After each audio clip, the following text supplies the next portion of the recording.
Okay, friends. Now we will study the next topic, that is characteristics of particles of matter.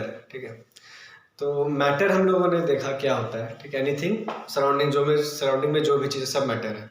और हमने ये भी देखा कि पार्टिकुलेट नेचर है, कंटिन्यूस नेचर नहीं है, पार्टिकल्स है. तो अगर पार्टिकल्स है उनका कुछ साइज होगा, उसके लिए हम लोग एक एक्टिविटी देखा. साइज के साथ उन पार्टिकल्स के बीच में कुछ गैप्स भी होते हैं. ठीक है, हैव स्पेसेस बिटवीन देम. तो फर्स्ट जो कैरेक्टरिस्टिक है वो यही है कि particles of matter have space between them. इसको प्रूव कैसे कर सकते हैं? पिछला ही एग्जांपल में आपने देखा था, जो मैंने बताया था, जो वाटर मॉलिक्यूल्स थे उनके बीच में आकर के शुगर मॉलिक्यूल्स आ गए थे. राइट, ऐसा कब पॉसिबल है? जब इन पार्टिकल्स के बीच में गैप हो तभी तो दूसरा पार्टिकल आके सेटल डाउन हो सकता है. दो पार्टिकल है, अगर उनके बीच में गैप ही नहीं है तो थर्ड पार्टिकल एंटर ही नहीं कर पाएगा. लेकिन पार्टिकल के बीच में गैप होता है तभी तो फॉरेन पार्टिकल आ पा रहे हैं. इसलिए पहला प्रॉपर्टी जो आपको याद रखना है कैरेक्टरिस्टिक ऑफ पार्टिकल्स में, कि particles of matter have space between them. Okay, second property है, ठीक है,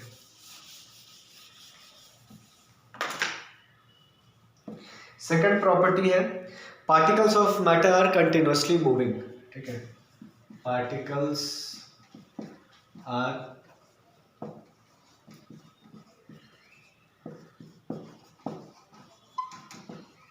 कंटिन्यूअसली मूविंग.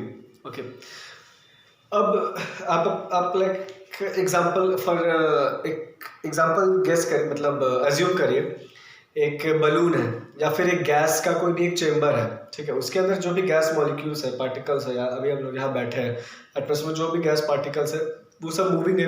राइट, ठीक है, सब इधर उधर सबको रैंडमली मोशन करते हैं. ठीक है, तो ये भी तो पार्टिकल है, एंड दिस मतलब गैस मैटर है, मैटर का ही पार्टिकल सब वो मूविंग है. ठीक है, अब एक क्वेश्चन राइज हो जाता है कि सर जैसे कोई सॉलिड पार्टिकल है, एक ईट है, उसके अंदर का पार्टिकल तो मूविंग का भी दिखाई देता नहीं है, सब तो स्टेशनरी है, एकदम फिक्स है. कोई भी सॉलिड हुआ, ठीक है, ये हुआ, मार्कर हुआ, बोर्ड हुआ, उसके पार्टिकल्स को देख के, गैस को देख के हम लोग को समझ में आता है कि हाँ सारे मूविंग होंगे. सॉलिड में तो नहीं दिखता है. तो एक्चुअली सॉलिड में भी वो पार्टिकल्स मूविंग होते हैं, मोशन में होते हैं कंटिन्यूसली, लेकिन हम लोग अपनी आंख से उतना ऑब्जर्व नहीं कर पाते और बहुत ज़्यादा मोशन में नहीं होते. सॉलिड के पार्टिकल्स के साथ क्या होता है, जैसे जो भी पार्टिकल्स है अपने अपने जगह पे, स्पेस कम रहता है उनके बीच में, अपनी जगह पे बहुत धीरे धीरे हल्का हल्का वाइब्रेट करते रहते हैं. ऐसा नहीं होगा कि ये उठ के एकदम यहाँ से यहाँ चला गया, यहाँ से यहाँ चला गया, इधर उधर. ठीक है, ऐसा नहीं हो पाता सॉलिड में. सॉलिड में अपनी जगह पे रह के हर मॉलिक्यूल ऐसे ऐसे ऐसे ऐसे ऐसे हल्का हल्का वाइब्रेट होता रहता है, बहुत स्लो, इतना स्लो कि हम लोग को दिखाई नहीं देता है. वही गैस के साथ क्या होता है कि सारे पार्टिकल्स रैंडम मोशन में रहते हैं, कोई इधर कोई उधर कोई उधर कोई उधर, बहुत ज़्यादा रैंडमनेस रहता है. लेकिन हर एक पार्टिकल का कैरेक्टरिस्टिक रहता है मैटर का कि मोशन में रहते ही है, सॉलिड हो, लिक्विड हो या गैस हो. ठीक है, कंटिन्यूअसली मोशन. थर्ड पॉइंट जो है, मार्कर वो कहाँ गया, टेस्टर. ओके, क्या थर्ड पॉइंट जो है, ठीक है, okay, third point is, okay, इसी पॉइंट में, okay, before we study the next characteristic, इसी कैरेक्टरिस्टिक से रिलेटेड एक और प्रॉपर्टी हम लोग को पढ़ना है. ठीक है, सिंस कंटिन्यूअसली मोशन में है, उस प्रॉपर्टी का या उस फेनोमेनन का नाम है डिफ्यूजन. डिफ्यूजन, इसको पढ़ते हैं पहले. आप लोगों ने देखा होगा कि आप यहाँ पर परफ्यूम अगर स्प्रे करो, डिओड्रेंट स्प्रे करो, तो दूर पे भी जो आदमी बैठा है उसको स्मेल आएगा. या अगर आप एक अगरबत्ती जला लो, ठीक है, अगरबत्ती अगर आप लोग जलाते हो प्रार्थना के वक्त, तो उसका जो भी एसेंस रहता है, जो स्मेल रहता है, वो दूर तक जाता है, एक रूम से दूसरे रूम तक भी चला जाता है, या फिर एटलीस्ट वो कंप्लीट रूम तो ऑक्यूपाई कर लेता है ना. अगर मैं सपोज करो यहाँ पर एक अगरबत्ती जलाऊंगा तो वहाँ पर जो आदमी बैठा रहेगा उसको भी स्मेल आएगा. तो ऐसा क्यों हो रहा है? जब उसके पार्टिकल्स तो यहाँ हैं, तो ये इसी प्रॉपर्टी के कारण हो रहा है कि particles are continuously moving, and moving भी ऐसे हो रहा है कि यहाँ से निकल के वो सारे दिशाओं में सब जगह पूरा स्प्रेड आउट हो जा रहा है. तो इसी फिनोमेनन, इसी प्रॉपर्टी को डिफ्यूजन में बोलते हैं. डिफ्यूजन मतलब होता है कि motion, movement of particles from one point two another points. And actually diffusion actually थोड़ा बड़ा कॉन्सेप्ट है, आप लोग को इस लेवल पर अभी इतना ही सीखना है, लेकिन थोड़ा सा एक आइडिया और दे देता हूँ. Diffusion is always from higher concentration to lower concentration. ठीक है, कॉन्सेंट्रेशन मतलब क्या होता है, मतलब एक समझ लो एक तरह से किधर डेंस है ज़्यादा। मतलब देखो अगर मैं यहाँ पर अगर बत्ती जला रहा हूँ तो इसके जस्ट पास में बहुत ज़्यादा उसका पार्टिकल्स रहेगा, दूर में कम। तो मैं कहूँगा इसके सराउंडिंग में अभी यहाँ हायर कॉन्सेंट्रेशन है और दूर पॉइंट में लोअर कॉन्सेंट्रेशन है। तो मोशन ऑफ पार्टिकल्स क्या होगा, हायर टू लोअर। यहाँ पर ज़्यादा है, वहाँ पे कम है, तो यहाँ से वहाँ पर वो ट्रैवल करेगा। तो डिफ्यूजन जो फिनोमेनन होता है उसमें मोशन ऑफ पार्टिकल्स होता है, movement of particles from higher concentration to lower concentration. एक एग्जांपल मैं दे दिया अगरबत्ती का, ये गैस में, लिक्विड्स में भी एग्जांपल होता है, ठीक है। आप लोग देखोगे, आप देखो एक स्पेशल टाइप का डिफ्यूजन होता है जिसको ऑस्मोसिस बोलते हैं, वो हम लोग बाद में पढ़ेंगे। बस एक छोटा सा एग्जांपल मैं पर उसको रिलेटेड भी दे रहा हूँ। आप लोगों ने कभी रात में कभी किशमिश फुला लो, किशमिश या बादाम वगैरह जो भी होता है, एक प्लेट पे रखो पानी में, ठीक है। सुबह उठ के क्या देखते हैं कि ये किशमिश का साइज बढ़ जाता है, बादाम का साइज बढ़ जाता है, क्यों? क्योंकि उसके अंदर पानी आ जाता है। तो ये भी डिफ्यूजन का एग्जांपल मैं बोल सकता हूँ। क्या हो रहा है इसमें, अभी किशमिश के अंदर पानी नहीं है, तो ये पानी के मामले में ये लोअर कॉन्सेंट्रेशन है, और बाहर जहाँ पानी है वो हायर कॉन्सेंट्रेशन है, जहाँ ज़्यादा है पानी वो हायर कॉन्सेंट्रेशन।